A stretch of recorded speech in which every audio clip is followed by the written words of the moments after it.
ジュズ見てるみんな、今日は2回目ということで、角がホストになってやらさせてもらったんですけど、初めてレベルでちゃんとお話できて、ビフォアはそのポケモンの闇、ポケモンの黒いもやだったんですけど、今はもう太陽になりました。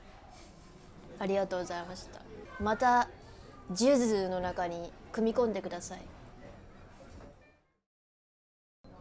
こんばんは、江戸マリー角井です。テンション低くねえか。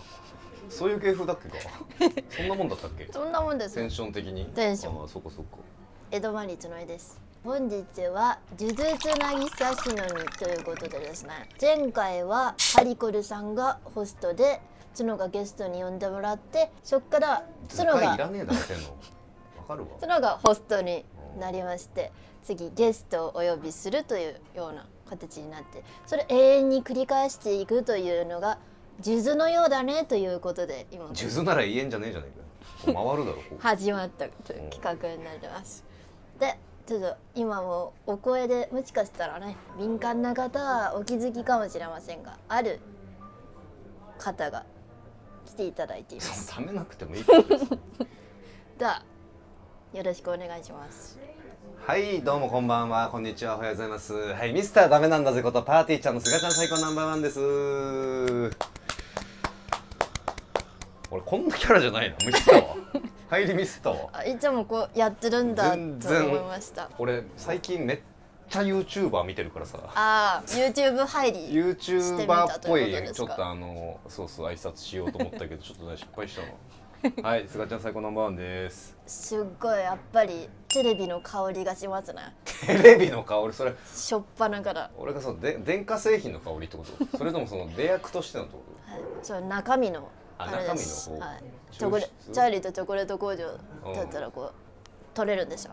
違う俺言ったチャーリーとチョコレート工場ファンって俺がチャーリーとチョコレート工場ファンだったら今ゲラゲラ笑ってたろうけど、そんなだから金曜ロードショーでたまにいるぐらいだからあれ、はい、ありがとうございます。これ角井に指名をいただいたという。そうです。ありがとうございます。今回は角がホストとなりまして、ゲストでぜひすわちゃんさんに来ていただきたいということで、はい、ペーペーながらお花が咲いた、はい、嬉しい。花が咲くなら最高ですからあんま面識ないもんな。そうです。なんかライブ、事務所のライブでたまにお会いするぐらいで、そうだよね。なんか、はい、信子とかは飯行ったことあるんでしょ。信子さんは一回しゃぶ2人で行ったの。あとウッチーさんと小竹さん。はい、小竹正義君と、はい、まあ信子が可愛がっている弟子内田スペシャルハタミに、はい、と言ったんです。その時は何話した？その時はなんかずっとなんかボケてましたよね、なんか皆さん。あれね、世界一意味がないとされてる一応小竹信子の組み合わせも渡辺内では最悪の組み合わせって言われてて、で、信子内田も一応渡辺内では、共演 NG が数多くいる最悪の2人組って言われてるっていう。そうなんですか？そう。それはどういう意味で最悪なんですか？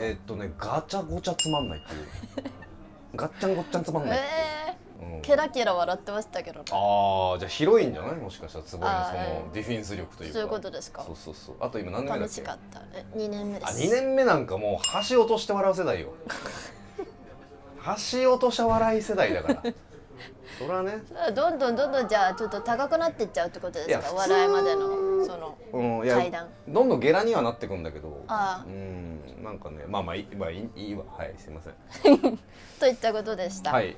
なんで選んでいただけたんでしょうか？もうずっとおしゃべりしてみたかったんですけど、ゼロの相方のバンがもうとにかくすがちゃんさんがすごい、渡辺だったら一番すごいでって日頃からぶつくさ言っております。ぶつくさ文句じゃねえかじゃんうんざりしてんじゃねえかお前も言っておりまして。そうなんだ。タイミングもなかなかなかったから。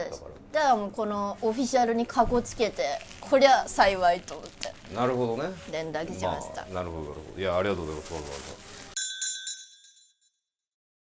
ざ。じゃあ飯頼みますか？飲み物。そういうお酒は飲むの？飲みます。結構飲むの？私あれなんですよ、日本酒のソムリエ。もう俺さちょうど今日本酒勉強しようと思ってさ。あ、そうなんですか。ソムリエ持ってんだ。利き酒師っていうはあなんか資格があって、おうやかましいね。おうだからそのワインのでいうソムリエはいはいはいで日本酒でいう利き酒師っていうのを、いや日本酒おもれえよな。はい、美味しいですよね。たまたま知り合いの人が日本酒めっちゃ詳しくて、その人にちょっと教わったんだけど、俺その人のいやこれなんか日本酒のポピュラーなのかどうか知らないけど、日本酒って米ジュースっていう、日本人ってめっちゃ米食うじゃん。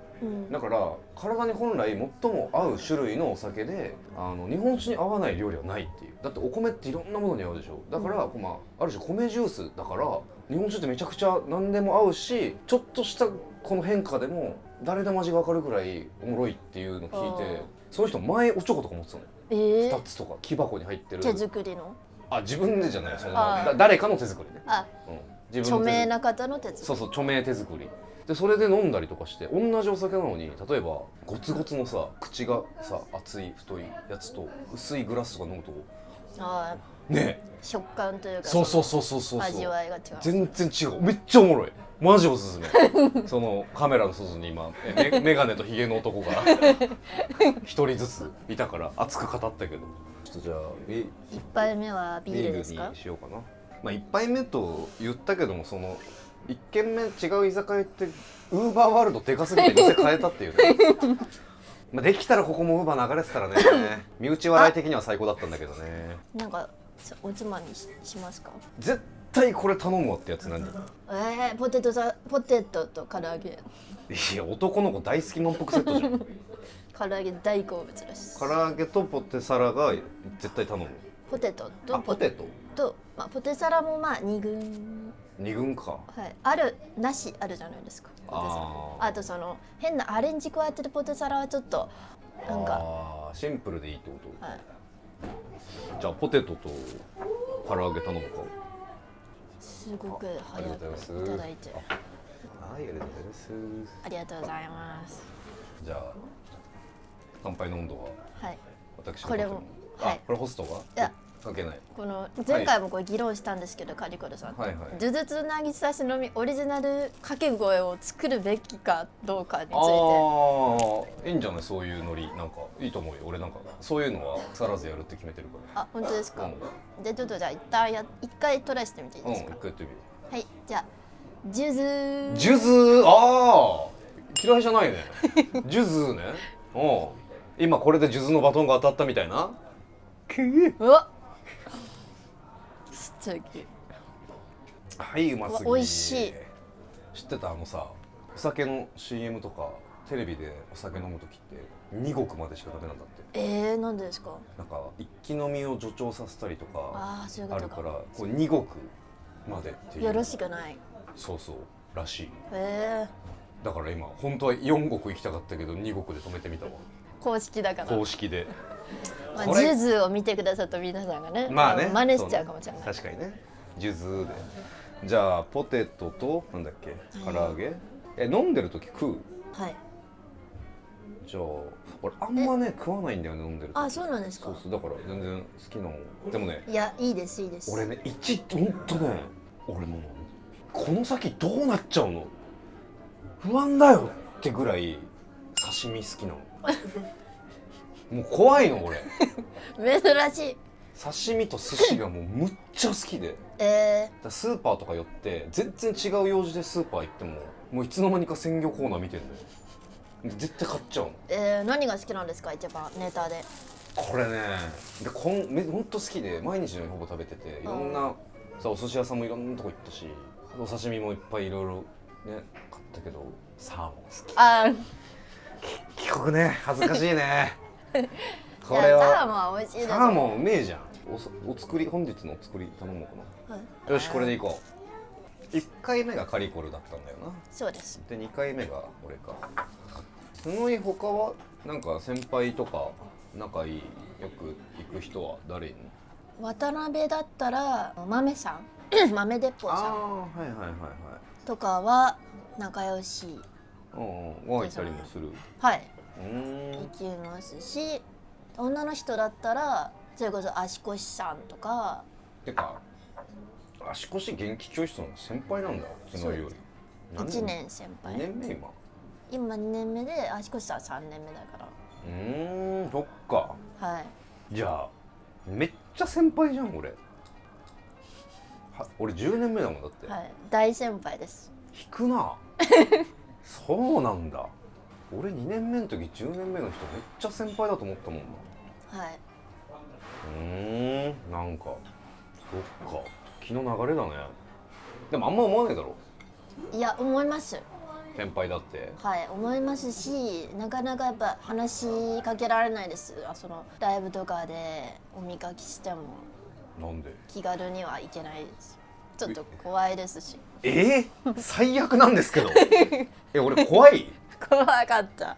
最悪俺もうなりたくない大人になってるわ。違うんですよ。その物理的に怖いとかではなく、そのイマジナリー怖いですよ。そのイマジナリー怖いなんかあれですよ。なんか闇のポケモンみたいに闇のポケモンみたいにもやが出てる。はいなるほど、ああいうね。そう、だったから怖くて話しかけられない。俺がそれ出してたってことでしょ。はい。俺そんなつもりなかったんだけど、そう思われてたらじゃあそれが全てか。気をつけよう。いや全然その上だからっていうのが大きいと思いますよ。それこそ大崎さんとかもおしゃべりするまで怖かったですし。ライブ一緒やってたもんな。そうです。大崎さんそれでなんか結構喋れるようになりました。マジ気ぃつけよう。俺もっとこうフレンドリーに気さくな人だと思われたいからさ。今の俺のキャンペーンが元気で明るい人って見られたいっていう、はい、見られたいってこれ本当に根垢なのよマジで実際。あ、そうなんですか。そうめっちゃ明るいのよ。なんか明るそうに見えて実は自分の部屋で体育座りかと思ってます。そうなんかよく芸人ってそう思われるじゃん。はい。俺マジ超明るいから。えぐいよ。そうなんですか。そうじゃあ普段お休みの日何してますか。パンイチダンス余裕のパンイチエビダンス一人で。自分をエビとしてそうしてる。それは根垢なんですか。バーベキューとか海行ってるとかじゃないですか。その根垢は。もしくはそのクラブでダンシングみたいなことだったりとか。パリピアリラフィー系だから。根垢ってそうじゃないのよ。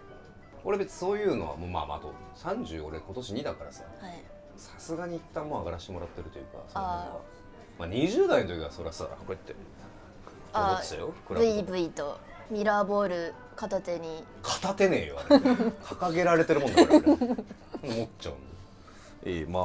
人が好きだからな俺。だから大体基本おしゃべりして。そうだから芸人とばっか飲み行ってる基本。でとにかく人といるっていう。そうでもそれで言ったらパンイチ小躍りで言ったらシンパシーかもしれないです。そのもよく一人で家で踊ってますし。それはエビは入ってる？エビは入ってないです。パンイチは？パンイチも服着てる？いやじゃあ全然それ流派が違うわ。そこも戦うか。パンイチエビ用って何踊りなの？まず羽妖精の羽つけて厳しいね。そうです。ご自宅で羽つけて、音楽をかけて、ミュージカル音楽をかけて、ミュージカル音楽、グレイテストショーマン的なやつをかけて、人差し指ででこれは全身を表現してますけれども、いや個人的な感想ね。そっちの方がキモいぜ全然。これはでも根垢じゃないですか。いやそのなんかやっぱ角世界観がある方じゃない角井は。いやでもハッピーですけどな。結構ベースハッピーなのか。ロックじゃないの別に。ロックじゃないですね。なんかエド・マリーの見え方ってちょっとロックっぽいじゃん。でもほらこれうちで飼ってる犬なんですけど。そうなんだ。そうこれスヌーピーって言うんですけど。スヌーピースヌーピーも犬だもんな。そうスヌーピーと一緒に遊んでますねいつも。そうなんだ。そうこれを友達が作ってくれた T シャツなんですけど、お気に入りで着てる。今日も M1 だったから一緒にお供してもらおうと思って。なるほど。連れてっちゃおうっつって。そうです。別に衣装にしたわけじゃないってことか。そうです。着てって一緒に。はいギリまでそばにいてってこと？そうです。キャラ設定細かく教えてもらっていいかなんかだから真っ黒衣装じゃないですか普段そうだねだから結構暗黒に見られがちというか、そうだね。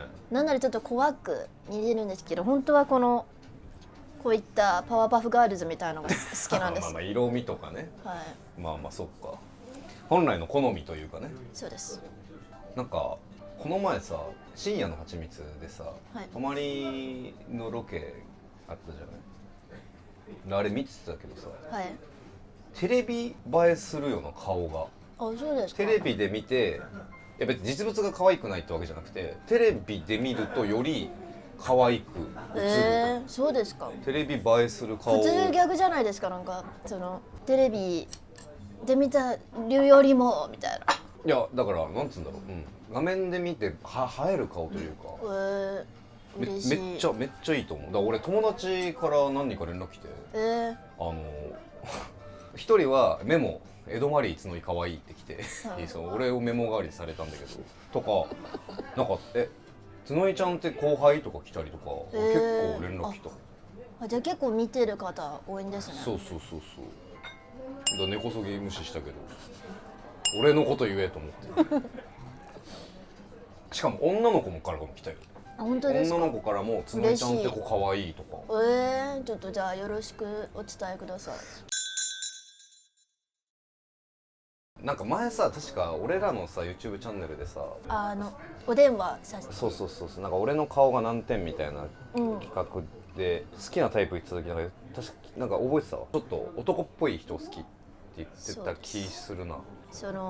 男っていうと結構の割合で男っていうジャンルの中でイントネーション変男の三髄の男の方じゃないですか。そっちの男の話男となった場合、こう縁があったらこの7割は俺の話しかしない人なんですよ。でこの3割は男の中の男なんですよ。ちょっと待ってね。ドーナツのここの部分が俺の話を聞け。俺の話を。そうタイカーのドラゴンのね、はい、歌いきれよ歌い始めるので、このドーナツの丸の部分が男の中の男で、これは自分の話とかじゃなくてもう、優しいんですよもはや。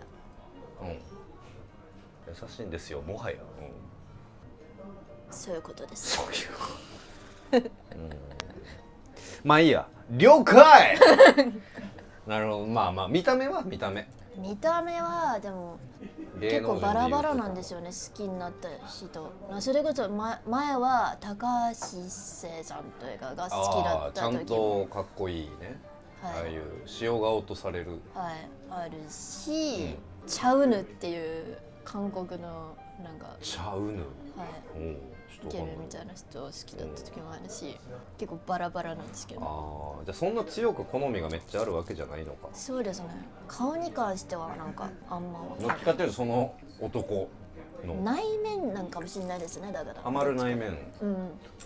てかさ、これ男女コンビあるあるだけどさ、俺この前脱力の企画でアンリちゃん、ボル塾のアンリちゃんが恋愛シミュレーションの企画の体を取って部屋に入ったらもう始まって恋愛シミュレーション、恋愛ドキュメンタリーみたいな、ああいう体の男女の始まってて、でもそしたらどんどん男女コンビが出てくるみたいなのがあって、でそこにエドマリーが出てきて、でそのノリがもう男女コンビ同士でカップル成立して出てっちゃって、アンリちゃんだけ部屋に残っちゃうみたいなノリだったんだけど、あれバンが告白して角井が OK するみたいな。そうです。で手つないで出てくるみたいな、あれめっちゃ良かったでしょ、あんなん。人生で初めてバンと手つないでこれマジ男女コンビあるあるで、あんなん、いや仕事だったらさするけど、めっちゃいいよな、あんなんな。嫌でした。しかもなんか前日にそれこそ渡辺の縁日っていう月一でやってるライブがあって、その中でその男女コンビのみが集められたライブがあったんですよ。そこで平場みたいなところでその男女コンビならではのあるみたいな話題になった時に、バンが付き合ってるって聞かれることが多いんですよ、みたいな。で付き合ってるって聞かれるけど付き合ってるって言ったんですよ、バンが。逆に。そしたらなんか突っ込んでくれるかなと思って「ないだろう」とかってなるかと思ったら、なんか「どっち?」ってなって、お客さんもなんか「大発表みたいになって、はいはいはいはい、なんかざわざわざわってなって、でそのなんか変なこと言って、もうどうしようもない感じだったんだいやなんか今までだったら絶対ないがポピュラーだったけど、なんか本当に付き合ってる男女コンビとか新しいさ、今いろんなものが出てきてるじゃん、はい、だからエドマリーって多分世間から見ても俺から見てもそうだけどワンチャンわかんないのよ。ですよね。ワンチャンあんのかなとも思っちゃうし、だからニュー世代すぎてないんだ別にバントは。全然タイプじゃないですもん。チンプイプイだったもんな今勘弁してよですよ。まあそうよな。まあでもいいやつですけどね。いやもう本当に基本的にはそうよな、男女コンビ、はい、で俺も一回なんかドラマでキョンチーとキスシーンいけますかって来て、やっぱさすがに嫌すぎてちょっとそれはっつって断ったんだけど。でも大きなドラマですか？大きなドラマ、まあノッポの古時計しか言わないんだけど、あんま大きなまあまあそうなんかそう普通に地上波のドラマのまあちょっと別にでもちょっとしたその1話のちょい役みたいな感じのあれだったんだけど、さすがにキスは無理だなってなってちょっと断っちゃったんだけど。本当ですか？まあ手つなぐぐらいだったらさ、はい、まああれだけどさ、キス嫌だろ。嫌です。ちょっと最悪です。NG にするだろさすがに、はい、いやそんなもんなのよ本当に。言われるよな、大体聞かれるでしょ、はい、付き合ってんのとか。聞かれますね。男として女として見てるとか。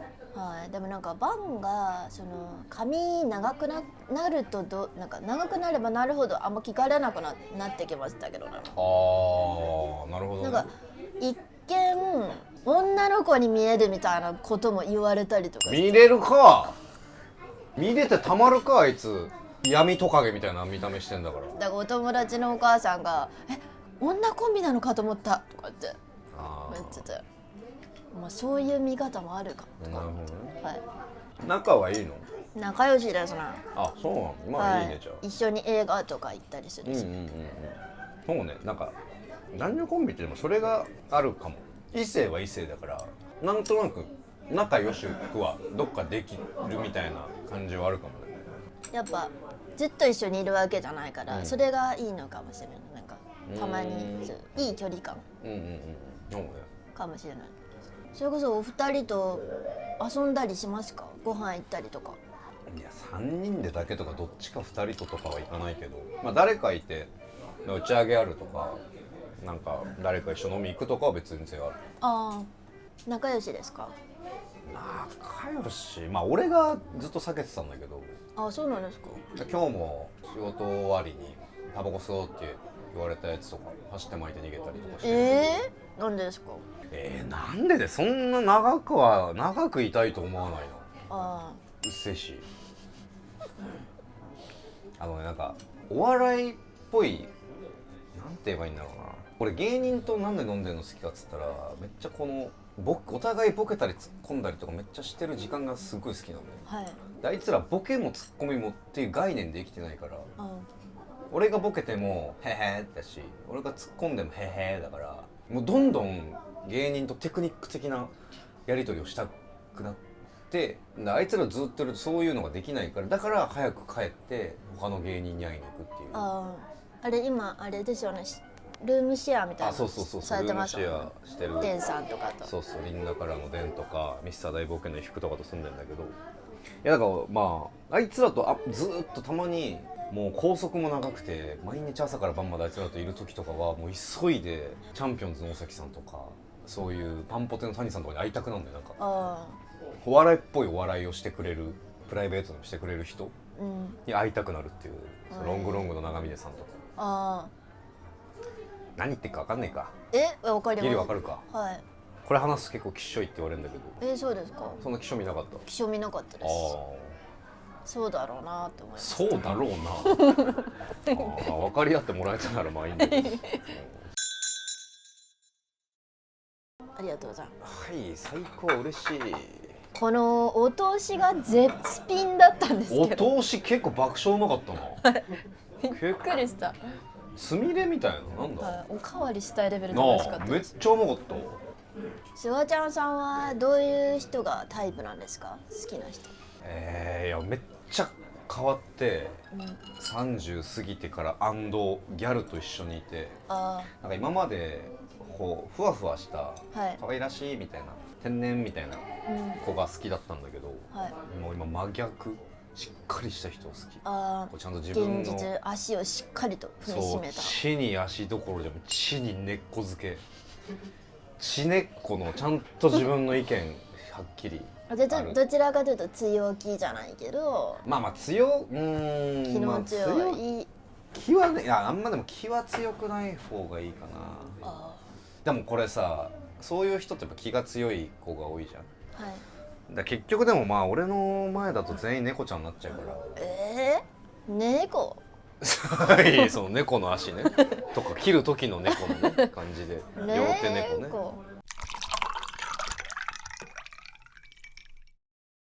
お酒も2杯目みたいになってきたということでですが、質問タイムに行かせていただきたいと思います。これ角が質問する側です。あ、そうなの。ホストが聞きたいこと、はいはい、じゃあ1つ目、何聞かれんだろうな。結構俺でも NG ないからな。俺に NG があればな。はい、切りついてあれなんだろまずうけど、1個目です、うん、尊敬する芸人さんを教えてください。それだけはごめんなさい。ごめんなさい。 NG あった。はい、これが養成所で学んだやつです尊敬してる芸人、尊敬してる、いやそれで言ったらまあつまんないけど、みんなやっぱテレビ出てからさ、なんかこう今まで自分がテレビで見てた人を目の前に見た時、やっぱそれぞれ絶対すごいなってとこはあるけど、すごいな。まあめっちゃベタだけど、やっぱ千鳥のノブさん、大悟さんはやっぱすごいなっていう。でなんかノブさんはやっぱテレビで見ててずっとツッコミとか純粋に面白いってなってるけど、なんか大悟さんは仕事した方がより凄さが分かったというか、まあ角井もあれ仕事をしたよね、はい、一度だけ深夜のはちみつで MC やって、多分その時も感じたと思うけど、これ芸人の能力としてめっちゃすごいのって、誰も滑らさないっていうのって、どうやるかって言ったら振りの付け方がめっちゃうまいっていう。この芸人に対して多分こういう風に振ったりとか、こういうポジション上げたら面白くなるを大悟さん全部ドンピシャでしてくれんじゃん、とか、あと意外とそんな下げツッコミがないっていう、全部上げ、その人が得になるようなツッコミしかなくて、俺自分の伝説の日があって、2021年8月1日オンエアの日曜チャップリンなんだけど、その時に初めて千鳥さんと絡ませてもらった時に、その時もやっぱ大悟さんが全部こう、ほんまの菅ちゃん最高ナンバーワンお前やなみたいな、その次の総理お前やとか、いつか100億稼ぐ男みたいな、そういうなんか上げいじりのツッコミみたいなしてくれ、それがめっちゃやりやすくてみたいなとか全部やってくれるのがやっぱりそうだね、大悟さんやっぱすげえなっていうのと、プレイヤーでこんなボケ早いのっていうのは、トロサーモンの久保さんとかもこんな速さでボケれんのとか、あとアインシュタインの稲田さんとかも、ポケモンの番組とか一緒の時も、この速さでこんな的確にボケんのっていうのとかびっくりしたけど、まああと南海キャンディーズ山里さんとか、あそこやっぱすごい。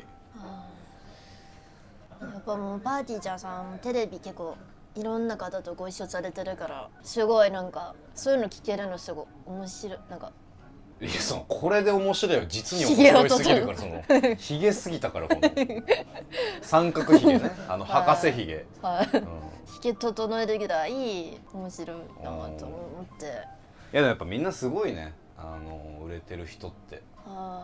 タレントさんもすごい人ばっかりだし、大怪獣とばっか戦ってるってことですもんね、普段からも。いやなんか大怪獣と思ってたけど、やっぱこう一緒の線で上にいるから、あんま大怪獣と思いすぎてもね、要は自分がそこで同じように席を作っていかないといけないから、超えていかなきゃいけないわけですよね。手多いね基本的にな。癖です。癖よな、なんかな。こがなきゃいけないよなと思って、だってトノなんてそれこそ深夜の蜂蜜とか出させてもらって、それでそのいらっしゃる他の芸人さんたちとか見てももう大怪獣に見えてるわけですよ。ああ、そうよな。すごいよって、全然あれだ、天と地の差だよっていつも思ってて。でも2年目そんなあんなん出れてるのすごいしなし、はい、エドマリーの漫才なんかちゃんと色があってそれぞれのなんかキャラクターと雰囲気をうまく混ぜてネタもやってるし、平場の立ち回りも俺はすごい2年目のすごいなって思うよ。ありがとうございます。なんかそう弱々だなって思うから。いやそんなことない。まあまあ、はい、これからねどんどん。でもちゃんとお勉強させてもらってます。日々ちょっとずつ成長。さあお勉強はこう、まあこうか。お勉強の時はこうか。お勉強こうですよ。お勉強はこうよな。でどうすんのそのさハンドポーズがさ、こういうけどそのおばさんになったらもっとうるさいって言われるぞ。自分子供ができたりとかしたら動きがお母さんうるさい嫌だって言われちゃうけど。逆に角井は誰？まあなんか喋ったかもしれないけど前回尊敬してる。尊敬してる人ですか？ご一緒してすごいなって思うはそれこそ大崎さんとか。ああ、日本一面白い大崎、はい、チャンピオンズチョンでおなじみ。はい。まあ俺も師匠、俺も大崎さん師匠だから俺も、いろいろ教えてくれたというかお笑いのいろはを。おごれよ早くな。ずっと俺がおごってんのよ。7月の給料良かったんだろうな。おごれよ。何してんだな。いい加減しろよ。やっぱご一緒すると凄さ分かります。同じところに立った時に差をめっちゃ感じます。でも俺も大崎さんももう 7,8 年ぐらいほぼ1回もテレビも出ず、もう地下劇場の王様みたいな感じでやってたから、はい、まあまあそれはね、そんぐらい劇場で筋トレしてたらまあまあそのある程度はみたいな。いやそんなことねえな。ちょっと俺と大崎さんがすごすぎるわ。ちょっとハンドルだいぶ切ったけど今、はい、ちょっと伝説級におもろかったからな、それはまあバンバン憧れちゃってよ。はい、俺の名前あげてねえか。いやだからシャーちゃんさんは今日ご一緒させていただいて知りたいなって思ったんですよ。すごいいっぱい知れた。いっぱい知れたのこれってなんかそうなんか卑猥すぎないかなこのカンパンパンが俺がエロいだけこれ。でこれ段階をやってたんですよ。上にってことね。そうです。俺もおじさんになったなんか今なんかね、気をつけた方がいいですよ。すごい。いやちょっと待って、俺やばいわ。おじさんじゃんこんなん。マジ気をつけよう。ちょっと待って、今だいぶ食らったわ今。こうやって若者に嫌われていくんだもんな。気をつけよう本当に。ダメダメ。はい、なんか続いてあります？じゃあ第2問目ですか？いや、その問題すぎるからそれだと。クイズノックすぎると。あれどこやったっけ？あった。これです。なんか久々に唐揚げ食ったわ。食べないですか？なんか飲んでる時あんま食べなかった。なんか昼飯とかでは食うけど、ポテト唐揚げってだってよし20歳だぞ、お酒飲めるようになった、魚民バラバラバラバラ頼めのやつじゃない。じゃあいいですか？第2問目、はい、一番辛かったお仕事はどんなものですか？一番辛かった仕事、はい、数ある中とは思いますけれど、なんか、エドマリーも今後来ると思うけど、もう要はまずちょっと世に出なきゃっていう、世間の人にちょっとも知ってもらわなきゃみたいな時期、俺らで面白そう出る前ぐらいの時の時間はめっちゃしんどかったね。その間は要は好きなことを削るというか、俺も酒飲むのも好きだし、はい、飲み行くのも好きだったけど、その半年間はもう一切遊びにも行かず、なんつうんだろう、で俺サボり症でさ、全然頑張れない人だから、はい、グッて気合い入れてやんなきゃいけないことを必ずもうタスクとしてやったりとか、目標をちゃんと掲げたことやるみたいなやってた時はやっぱちょっとしんどかっああと仕事慣れしなかったから面白そうが決まった週があってはい。出演決定しました、1週間後収録ですってなって、でも最終でやったネタとは全く別のものをやってくださいと、新ネタ、もうあのポーズのもっとテレビ的に分かりやすいあれの究極版を作ってくれって言われて、でその週にロケも朝から晩まで入ってたのよ、はい、同じ番組でなんかこうダンクシュートできる人を探すっていう、1週間で何人探せるかっていうやりながら、プラスわら神様も決まって、でわら神様ってこのめっちゃ準備してないよ、もう要は自分の人生の面白全てかけてやるみたいな、で1週間後に面白そうだからライブもその間に入れるみたいなで、その1週間で俺もうしんどすぎてもうじんましんできちゃって、その週は結構トップクラスでいろいろ重なったって。そうで全部で人生変わるかもしれないから、全部で手抜けない、じゃあそれの準備とかで結構その飲みとかも行かず、そのネタを飲み行かなかったら、でもそれをオーディションで決まるようにするためのそのもう一個手前の準備として半年間、半年間遊ばなかったからその仕事が入ったっていう。それはその遊ばずにやってたこととしては、そのネタを精査したりとか、あとはそのどういうことなんですか？ネタも作ったし、ネタなんかも月10本ぐらい作ったかな。ただネタ作るんじゃなくて用途に合わせて作る。じゃあ M1 とか事務所ライブがあるならそれ用、オーディションがあるならオーディションで別にネタやんなくてもオーディションでもその企画ってこういう企画だからあえてネタもうそれだけでしかやらないネタとか作ったりとか、そのオーディションに向けてこういうこと求められてるんだったら自分で勝手に書類作って持ってくような書類作ったりとか、あとその当時がギャルの平場の台本とか、こういう風に聞かれたらこういう風に返せよとかっていうのも作ったりとかずっとやってたから、自分でやんなきゃいけないことも全部自分で宿題だし自分でやるっていう、これの番組出たいからじゃあこのためにどうしたらいいんだろうっていう。じゃあ実際来たオーディションだけじゃなくて、この番組に出るためにはっていうその架空のオーディション作るってことですか？で自分でこう、じゃあこの番組出たいってアピールした方がいいな、じゃあ YouTube の企画で発信した方がいいな、じゃあこういう企画作ろう、じゃあこの企画考えようとかっていう、こうなんつうんだろう、全部逆算して、あん時頑張ったね。いやすごい。今もあれぐらい頑張ればいいのにね今頑張れてないね、そう考えたら。いやでもその時があるからこそ今があるってことですね。じゃあまあね、今ちょっとまた違うあれだけど、今はだからすごく求められたこと以上のことをさ、誰々さんの代わりに呼んだから絶対結果出してくれよとかっていう期待を超えなきゃいけないみたいなで、いろんなやんなきゃいけないこともちょっとプレッシャーだったりとかもある、そうだね。だけどエドマリーも多分近い将来多分そうなってく時にグッとこう気合い入れて、そうですね。見習わないと。これは我ながらすごくいい質問になりましたね。これレアじゃないですか？これこれあんま珍しいけどすごいよ。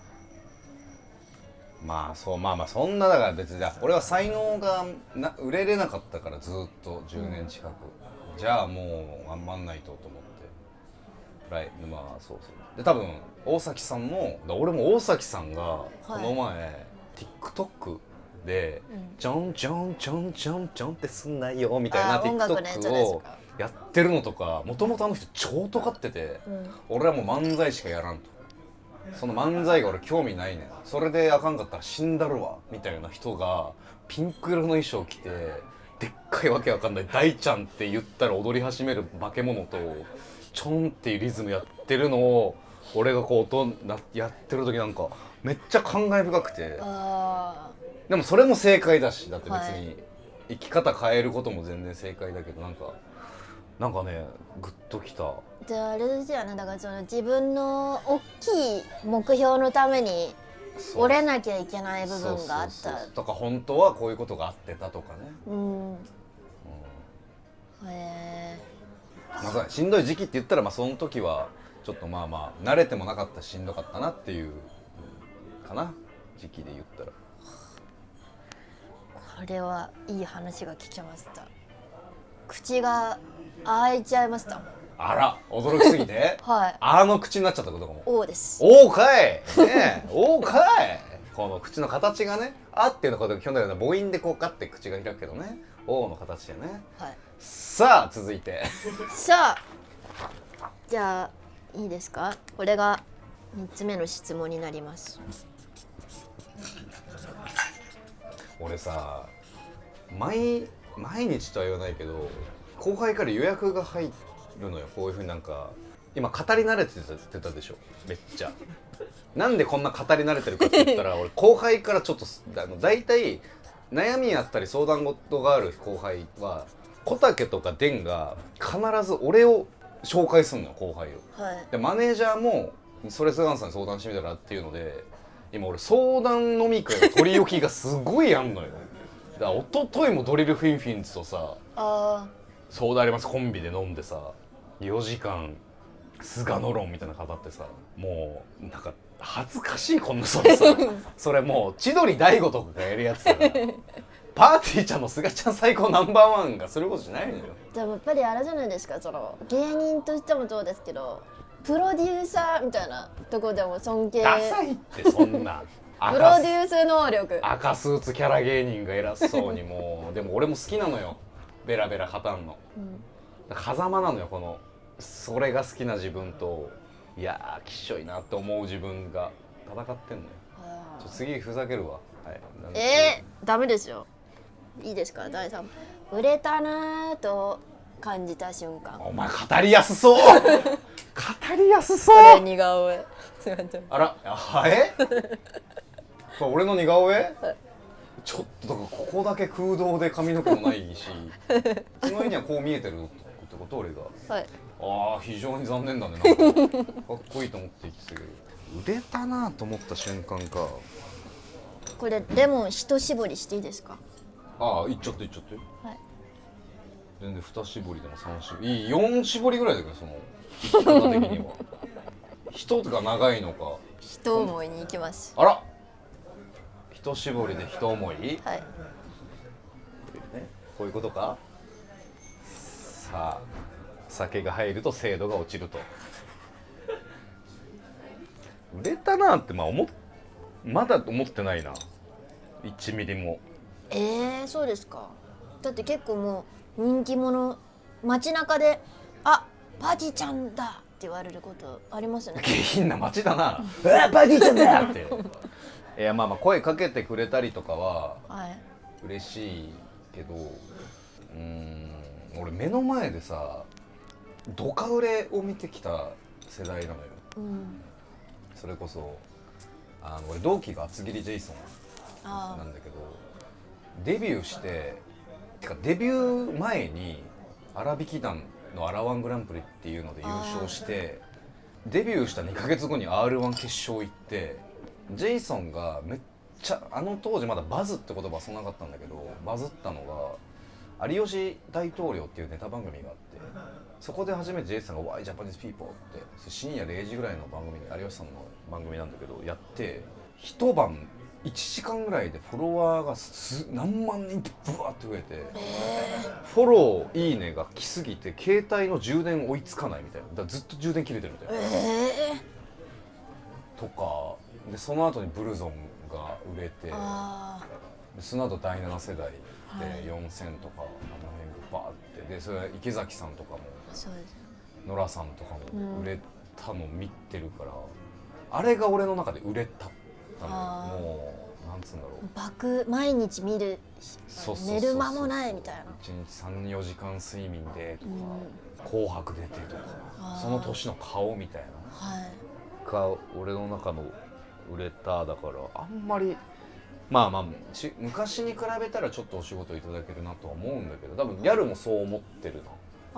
売れたなとは思ってないというか。思ってないです。でもテレビはだって結構毎日レベルではいません？で俺でもだから自分でも気づかない。なんか7月とかなんか20本30本出てたらしいんだよテレビ、うん、そんな風にもあんま思ってない。はあでそうなのみたいな。気づいたらそうだね。でもマジで売れたとは全く思ってないな。じゃあ前よりはちょっと状況は違うけど、まあそうだね、前よりはうん、まあまあでも質問のあれで言うのはやっぱ面白そう出た後はスケジュール見る、その面白そう出た後と出る前の、見たいです。それはやっぱ大きく変わったなとは思う。あこれが面白そう出る前あ、はい。のスケジュールで、この色が仕事ね、テレビとか青色ですか？そうだ、12345しかない、うん、で面白そう出てから。うわ、すごい。この紫がテレビとかですか？お仕事？そうだね、まあ全部基本仕事のやつだけど、うん、この色以外全部仕事。脱毛をいいのよ俺の脱毛に行く予定は俺の2022年2月24日のお昼に脱毛行こうっていう、週一で脱毛って俺の意識が高い時期のいいのよ。でもまあこう見ると10倍以上違うでしょ。すごいですね。やっぱ面白そうは夢がありますね。そうだね。ちょっとこれにプラスアルファでもう一個言っていいですか？マジかよ。でこれに付随してたさ、マジかよ。一回聞いてみるか。ズワちゃんさんのそのゴールというかその目標、なんかどこなんだろうと思って。ああなるほどね。どの姿が。それに付随して、はい。ダメです、残念でした。騙されまんってかった。なんでな、ギリなんて言ったか分かんなかった騙されマンデー帰れマンデーみたいなことがってこと。いや目標なんか俺ね、大事なことめっちゃ忘れてたんだけど、それいっぱい細かい目標とかいろいろあるけど、ちょっとテレビ出たりとかちょっと大人になってって、なんか夢とか目標を語るときになんかごちゃごちゃ口数が多くなってた、またなってたの、昔もあってたんだけど、俺伝説作りたい、それだけ。かっこいい。マジそれだけだって。なんかね、これマジ見てるみんなにも捧げるぜ。なんか大きな夢とか目標があるときに自分の中でごちゃごちゃ口数が多くなったとき、それ言い訳が多くなったりとか、自分の中で変に大人になって知ったかぶりしてるだけ。ルフィ見てみ、海賊王に俺はなるしか言わねえっしょ。悟空見てみ、強くなりてえおっす俺がグーしか言わないっしょ。でけえ夢語るってきた口数少なく、自分の本当になりたい真の部分、それだけ。お前笑うの我慢してるなうちの YouTube の作家の倉光も今日来てるけど、スって言ってた。お前俺気づいてたぞ、俺が語り始めた時薄笑いしてるの。貴様のそれバレてるからなクララ。まあそうだね、それだけ。でももうこれは伝説を作る。俺は伝説作りたくてやってるんだってずっとあったわ。人生一度きりですからね。名を刻むっていうことはあるかもしれないですね。キャラ芸人初のキャラ芸人の麒麟の川島さんみたいになれたら最高だよね。キャラ芸人をこう自分と同じようなキャラ芸人をさばけたりとか、なんかそういうね、手伝いがちょっとでもできる芸人になれるように自分が先に伝説作るっていう、かっこいいでしょ。まあさすがにかっこよすぎたから、構わない。そのもう空飛びたいな、そのあれ、ライブとかでその飛んだらもうなんか堂本光一スタイルね、宙吊りで宙吊り漫才とかしたいですもん。いいね。でも俺バンとも喋った時やっぱ、結構シンパシー似てたから、江戸マリーそれ嬉しそうに喋ってました。高校生がね。そうだね、いいね。一緒に宙吊られようぜ。なあやりましょう。宙吊り単独とか伝説だもんなゴンドラもいい。いいね。宙吊りゴンドラ湖だ。空中ツーマンやるか一回も地上に足をつけずに1時間半ツーマンでメリーポピンズみたいにあいいね笑ったら浮いてくってうん、いやちょっとチャーリー好きすぎないこいつ違うさメリーポピンズあメリーポピンズか、はいあのね信子もよく好きだねあ本当ですかはいということでということでもう勘弁させてもらってもいいですかあらうんすごくうんいい時間を過ごさせてみたいなかなか皆さんも聞けないキュウリの感想みたいになるからキュウリ一かじりした後喋り出すとキュウリの感想今日の感想をね言ってくれてるのねなかなか見れないすがちゃんさんだったんじゃないでしょうか。そのも非常に今日来てくださって一緒におしゃべりできてすごい嬉しかったです。はいこちらこそありがとうございました。ちょっとそんな急にローで終わるんだお疲れしたです。ごちそうさまでした。ありがとうございました。あれでした。いやあんま角井とそんなほんと喋ったことなかった。めっちゃいい機会でエドマリーとパーティーちゃんの目標の宙吊りツーマンライブという夢もできたのですごくいい時間でした。次の数珠つなぎ次僕がホストになるってことですもんね。次誰呼んだらおもろいかな。これ今渡辺内で一応やれるっていうなんかせっかくなら逆に次めっちゃこの上の先輩とかにして輪を広げるみたいなもまあいいかなと思うんでちょっと僕より先輩とかにしようかな。それこそ俺一回ちょっとこれね公式に文句なんですけど一回アンガールズの田中さんと事務所ライブ一緒だった時にでその前日もお仕事一緒でその次の日とかも仕事の話とかしてて僕と A マッソの加納さんと4000の後藤で田中さんご飯連れてってくださいよみたいなじゃあめっちゃ誘ってみたいな結構めっちゃ誘われたら行くタイミングあったら行くからみたいなでその日 LINE 交換みんなしてあれ明日って言った時に俺と加納さんでいや今日連れてけよってなんで今日じゃねえんだよみたいな文句があったからちょっと田中さんとかね誘えたらまあそれこそあとじゃあ加納さんとか言えますその辺とかホリケンさんとかねいけても面白そうだし、じゃあ次回は、さらばの森田さんを呼びたいと思います。あれでした。